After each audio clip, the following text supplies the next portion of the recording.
What up, folks? It's your boy Koopa Magic here, and as I promised, I was going to do my deck profiles for the limited battles coming up. A lot of people got their invites today. Maybe you didn't get an invite today. If you did get an invite today, shout out in the comments down below if you did or you didn't, and which ones, what store you got invited to. I did get invited to one as of right now in Core TCG, so I didn't make pro play games, unfortunately. But anyhow, this is what I consider, in my eyes, the best red deck for limited battles. Again, it is just my opinion. You may not think so. This is just me doing playtesting online, playtesting in software. This was the most consistent red deck in my eyes. There's gonna be, I'm almost certain there's gonna be some stuff in this deck that's gonna cause some people to go, nah, I wouldn't run that, or I would run more of those, or something like that. But I'm telling you right now, after changing stuff and moving stuff, this was the most consistent for me. This is what I would run. But anyway, let's just jump into it. So first off, of course, you gotta have your Nami. I mean, it's just, she's too good. Let me just turn that light out. I might turn that light out. She's too good. Right now, she allows you to move Rested Dawn like your leader, and most people don't even attack with her. I mean, you can, but realistically, the last thing you want is to open her up for to being destroyed. A lot of times, you kind of want her to just to sit up on the field and basically allow her to move around Rested Dawn. Absolute must for, period. No ifs and buts about it. Okay, to the side. Next up, your blocker in the deck, Chopper. Obviously, you know, you want to have some type of blocker set up. I might just turn that light out. Let me try to turn this one out. It's kind of shining pretty bad. Let me see what happens if I do that. I guess that's not bad. You can try that. Anyway, sorry about that. So, for Chopper, absolutely a must. It's your blocker of the deck, so you want to have at least 4 Chopper in there to provide some type of protection from attacks. You know, it's just that's a one cost, too good. All right, sorry about that. Next up, your 4 Sanji. Again, Sanji is another awesome card. I mean, it's an awesome card altogether, but it really excels the most, I believe, early game. You know, any time during the game, it's going to be good. Played on board. If you got a Nami on board and then your leader, use Nami power to give him 1 Rested Dawn. Use your leader power to give him 1 Rested Dawn, and he's ready to attack right away. Right from the get-go. That's pretty much one of the better combos with him. Or, of course, play 1 of your Dons on him, then use your leader effect, Luffy, to put another Rested Dawn on him, then he's ready to go. So that's another way. Again, a lot of these combos, a lot of you probably already know, but I've learned so far making videos that sometimes even the simple combos like that, somebody may not know. So that's what I'm saying it anyway. If all these combos I'm saying, if you guys know any other combos, put them down in the comments down below for everybody. But yeah, that's a 4 must-have. Great opener for early game. Great card all around. Next up, he normally comes only 2 in the deck, but when you get more than 1 red deck, you can put him at 4. That being Brook. Brook is too good. Brook allows you to take 2 of your Rested Dawn and then put it on your leader or character. So, for example, you could, let's say, in one turn, if you played Sanji, right? You played Sanji for 2, right? Then you can play Brook, and he could take 2 of those Rested Dawns and put it on Sanji, for example.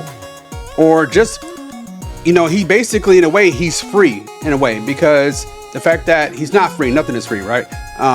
But he allows you to basically pay for him, and then those 2 that you pay for him, you can use it to put it on your leader or character. So that's like, why would you not run this at 4? So This at 4. Again, normally it only comes 2 in a structure deck. And when you have 2 of the pre-release decks, you can put him at 4. So absolutely must at 4. Next up, this one I kind of had to play it test for a little bit, but Vivi being at 4. Of course, this deck doesn't have a lot of counter cards in it, so you want to try to get as much counter cards as possible while keeping the consistency. But Vivi early game is great. She's a 4,000 for 2.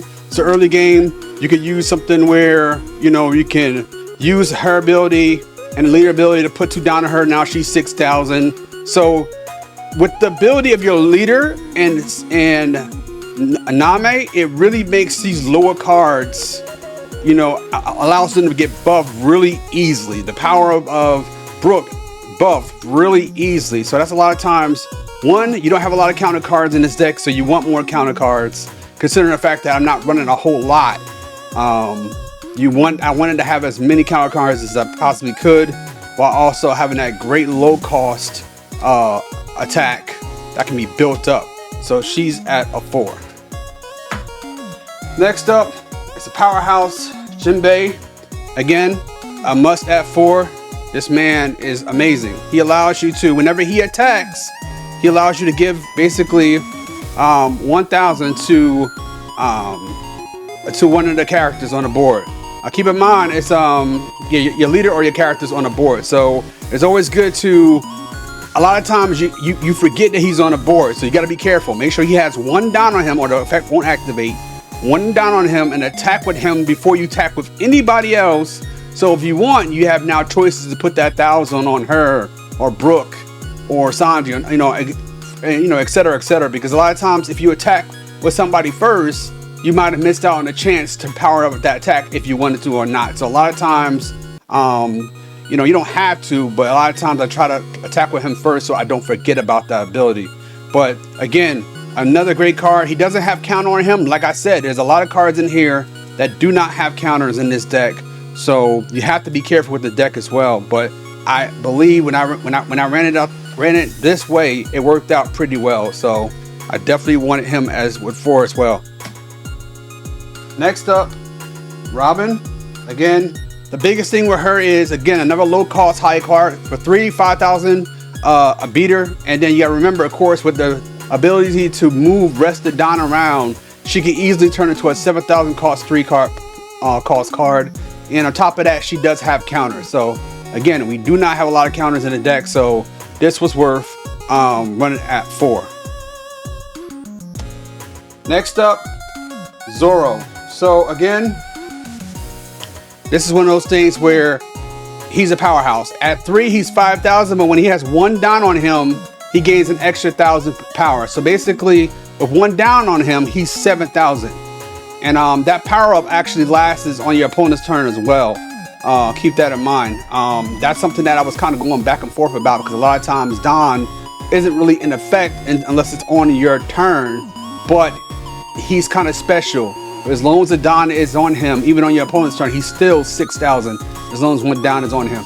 But powerhouse for a 3-point card, Zorro is really good. Again, this is a 4 cards that don't have counter on it.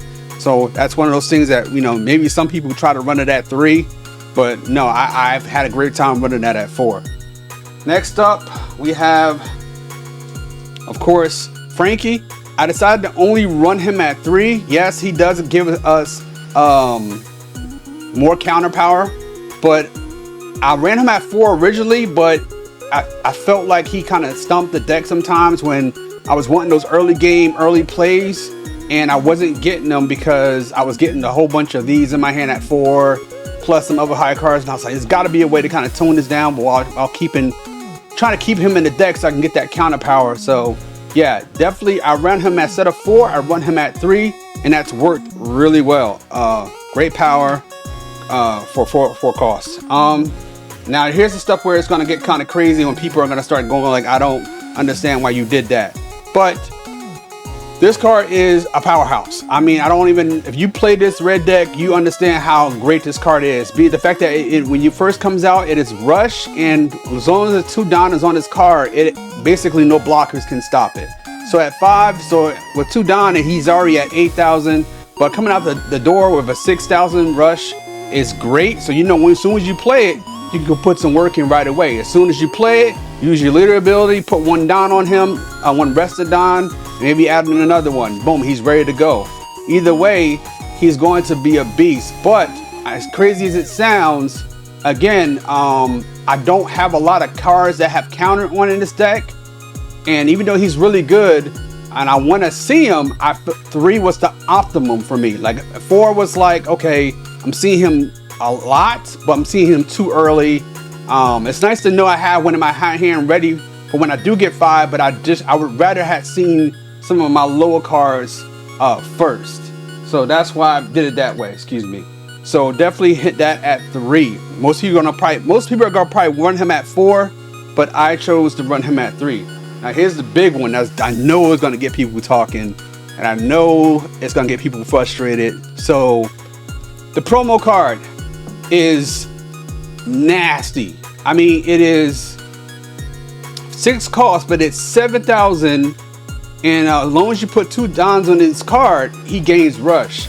So it's easy with this deck. It's so easy to move down around, and by the time you're at 6, you can basically use a Name and a leader ability to put 2 down on him easily, or something else, and he's a 9 cost rush card out the bat, and that is a monster. And as good as that is, one, he doesn't have any counter on him, and again, I originally had him at 4, and it just, with the Frankies and this, I had times where I had a full hand of just, and I was like, man, this is not good. So he is really, really good, but the deck, it runs efficiently enough that even without this card, I can still do some serious damage with this deck. So I say, you know what, let me try to put him at 1. So I put him at 1, and it runs great. It runs really good. Again, a lot of people are probably like, no way, I'm putting 4 of that.